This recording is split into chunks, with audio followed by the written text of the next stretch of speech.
Hello everyone, my name is Hira Siddiqui and today I'm going to be presenting the research paper Credentials as a Service. This research paper has been published as part of the industrial track in IC2E 2021 and the authors of this paper are myself, Hira Siddiqui, Mujtaba Idris, Ivan Kodimenko, Dole Kok and Christoph Fetzer. This research was a joint collaboration between Deutsche Telekom and Scontain. Now, starting with how the traditional centralized identity management systems work these days. So, for example, every time a user wants to get access to a service of a platform of an organization, he or she logs in onto their database and gives some of his information, and in return, the organization stores the user information in their databases and gives the access to the users for the service. As more and more users start joining this organization, the database of this organization gets larger and larger, and it becomes a honeypot for attackers and becomes susceptible to attacks. There have been notable attacks in the recent past. For example, Facebook Cambridge Analytica data breach affected 87 million people. Equifax data breach affected 148 million people, and the data breach at Yahoo affected 500 million people. In order to save people from the negative impacts of such data breaches, Europe created a law called as General Data Protection Regulation (GDPR), and they impose heavy fines on organizations who were unable to protect the data of their clients. As a result of these regulations and as a general interest in the identity technology, a new generation of identity technology was created, which was called as self-sovereign identity, or SSI for short. SSI is an approach to digital identity that gives individuals control over their personal identifiable information. So now users can control how their data is shared, with whom the data is shared, and how much the data is shared. SSI can provide blockchain rooted peer-to-peer interactions between users and verifying parties. So the interactions happen in a way that there is no need for a central party to mediate this communication. Hyperledger ADs is the state-of-the-art technological stack for SSI, and this is also the stack that we have used for our tests and for the product that we have created that we have mentioned in this research paper. Now, digging a little bit deeper into the SSI roles, there are three major SSI roles, and we also call them as the triangle of trust. On the mid is the most important role, which is called the holder. Holder is basically the user that holds the credentials in their wallet. This wallet could be a mobile app that the user has installed on their mobile phone, for example, or it can also be on other devices. On the left side, you see that there is an issuer who issues credentials, and then on the right side, there is a verifier that always verifies the credentials. All of these interactions are enabled via some public information that is published on a distributed ledger. So the underlying trust layer is distributed ledger, which enables all these interactions to happen. Now, why is SSI so different from the present identity technologies that we have been using? What makes it so special? So let's talk a little bit more about the selective disclosure and zero knowledge proofs. These are the two major functionalities that SSI provides. So for example, if I'm a user and in my wallet, I have four credentials, credential A, B, C, and D. So now if I have to prove to a verifier that credential A and C belong to me, I can do it. But if I do not present this information to a verifier, then the verifier would never be able to correlate what credentials do I have uh, without me explicitly giving this information to the verifier. So there cannot be any correlation between the credentials. So this is the first thing. Now, as part of this proof presentation, the users have the option to only present selectively some attributes from the credentials. So the granularity of the disclosure is down to the attribute level. So for example, I can create a composite proof showing only one attribute from one credential and another attribute from another credential. So for example, I have to prove somewhere that my age is greater than 18. So I can use my identity card or my driver's license to show my age, uh, but I can select not to disclose other information about me. So I can select not to disclose, for example, my nationality or where I was born, etc., or maybe my picture. So I can choose to only disclose that what my date of birth is, so what my age is. So this is called as selective disclosure. Going one step ahead, you have even more control over the information you disclose by by creating zero knowledge proofs. So for example, if I have to prove to somebody that my age is greater than 18, then I do not need to tell them my exact age. I only need to provide them with a proof that my age is greater than 18. But nobody is going to know my exact age, just that it's greater than the predicate that they asked for. So this is called as zero knowledge proofs. Together, selective disclosure and zero knowledge proofs are one of the uh, main selling points of self-sovereign identity. Now, we already discussed about how the self-sovereign identity is giving us functionalities that we did not have before. But now, if we look at overall the SSI ecosystem, the ecosystem is fragmented. So you don't see many organizations or many people using SSI. It's something that is still looks like it's in the research area. And the reason for that is that the current SSI technologies are infrastructure intensive. If you think about it, issuing credentials is a sensitive matter, and you need to really take care of the information that you're gathering from your clients, and you really need to issue the credentials in a secure environment. So, what this means is that the companies need to set up their own internal infrastructure with the proper firewalls, proper security mechanisms in place. And the problem is that small medium enterprises or startups usually do not have the resources to set up their own infrastructure. So they are being left out of adopting this SSI ecosystem, and ultimately it becomes a chicken and egg problem. There are not enough providers that are offering this. So even if users want to adopt it, they would not be able to. So ultimately there would not be enough users. So this is a cyclical problem that is not being solved. So our vision with this research paper that we wrote was that we created a product which we call as credentials as a service, and it lowers the entry barrier for small medium enterprises by allowing the organizations to issue credentials on third party cloud providers without compromising on users privacy and data sovereignty. So what we basically do is that we wanted to create issuing SSI based credentials as easy as buying a virtual machine on a cloud provider and just setting up your software there. But of course, it was not as easy as it sounds. We had to come up with certain design goals to uh, for this product to even make sense. So the first design goal was that the client's information must not be visible to unintended parties. So in our scenario, if you think about it, if you're running your application on a third party cloud provider, the third party cloud provider all the root admin of the third party cloud provider always has access to the machines, to the servers where your application is running. But our design goal was that none of the unintended parties, not even the root admin, should be able to see the client's information.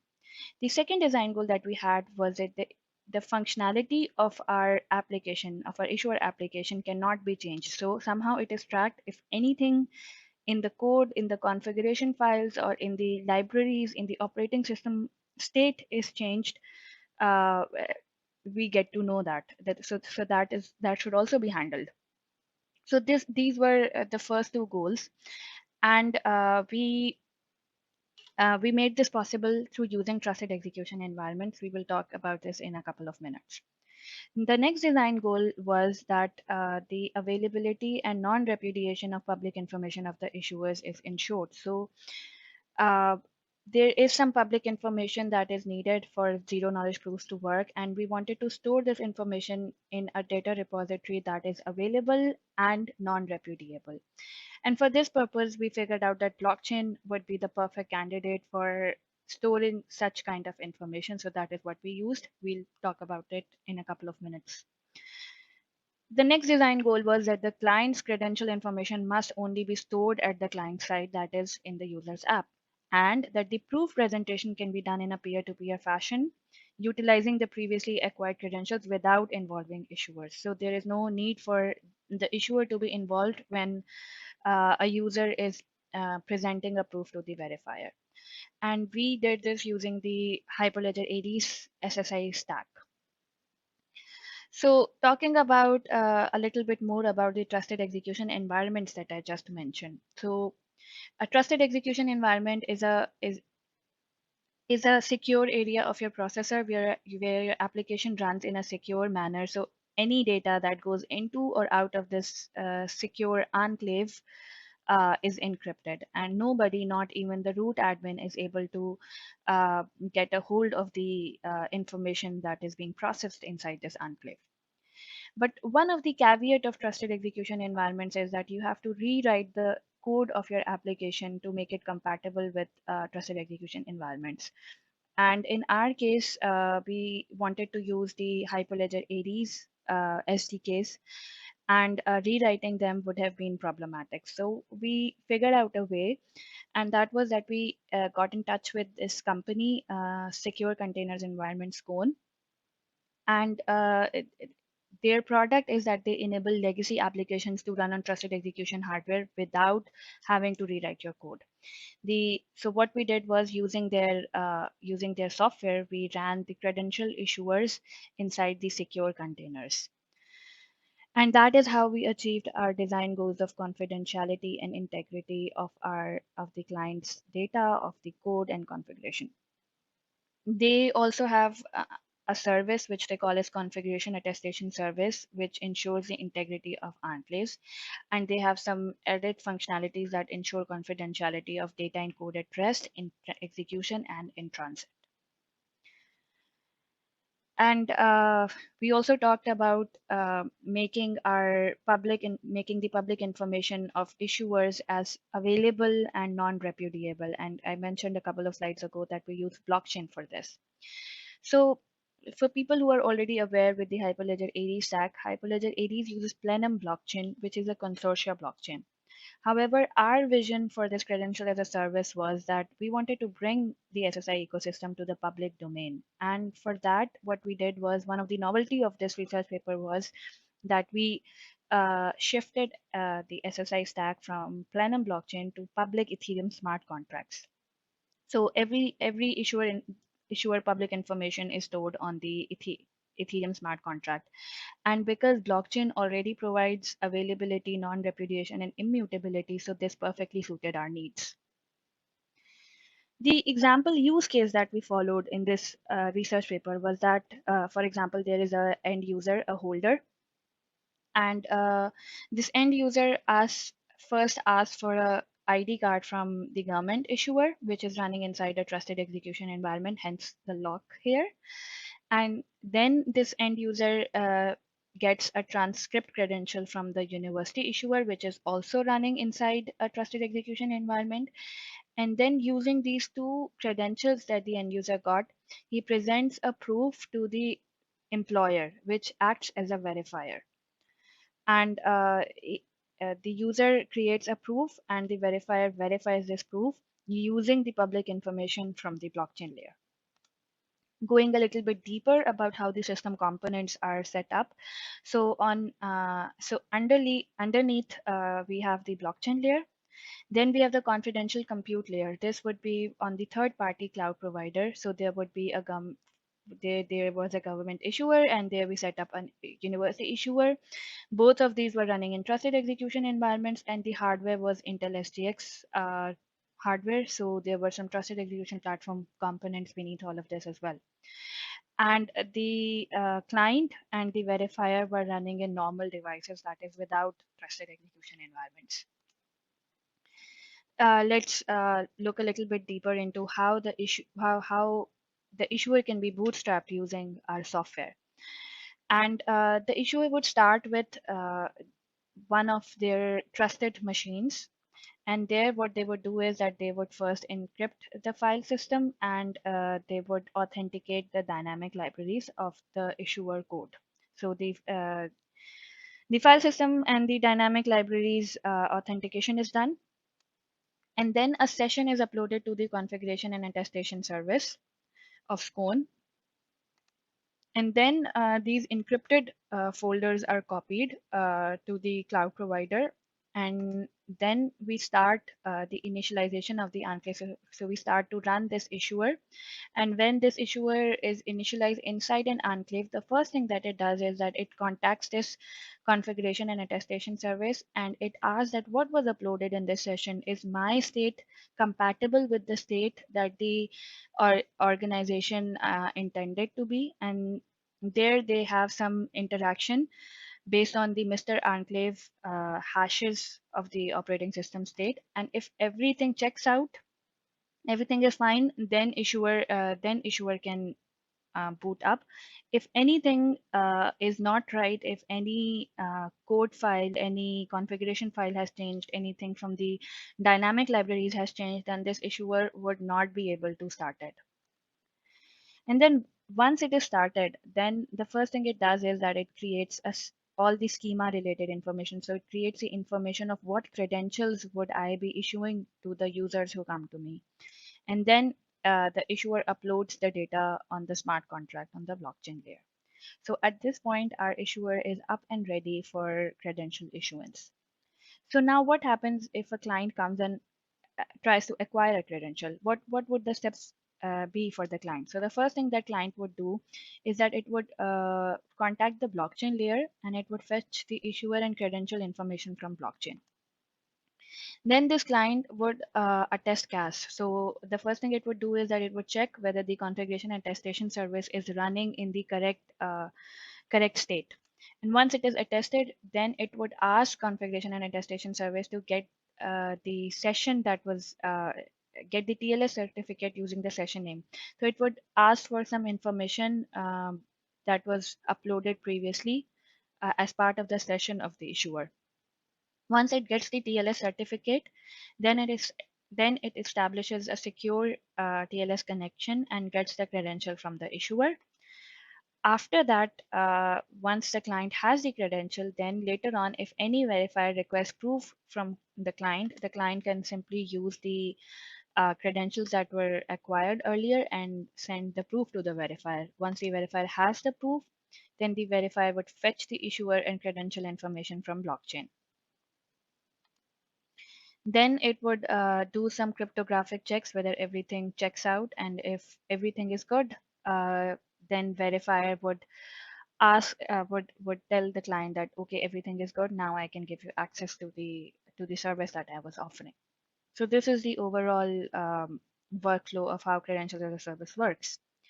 We also did some evaluation, and for the test setup, we used Intel SGX version 1 on a Xeon processor at 390 gigahertz. Our enclave page cache was 128 megabytes. Ubuntu 18 was used, a RAM of 62 GB, 8 processors, a JVM heap memory of 256 MB was fixed for all the tests, and a Scone heap of 8 GB was fixed for all the tests. And we basically evaluated in three different modes. The three modes were the hardware mode, simulation mode, and native mode. Hardware mode is when the issuer is running inside a secure enclave. Simulation mode is used for development, so you can run on machines that do not have Intel SGX support, but it kind of simulates the enclave environment. And native execution is when the issuer is running as a native Java-based microservice without the whole environment of Scone or Intel SGX. And the first thing that we evaluated was how many parallel requests can our issuer process in the hardware mode. So we figured out that in the start, the processing time, the latency of the request was very low, and it started increasing as the parallel requests increased. And when the parallel request reached 300 requests, then the issuer essentially stopped responding. So it was unable to process more than 300 parallel requests. We did a similar test for the simulation mode and the native mode, and we figured out that again the processing time, the latency of both the simulation and native mode started from very low, and then as we increased the number of parallel requests, we saw a similar graph here as well.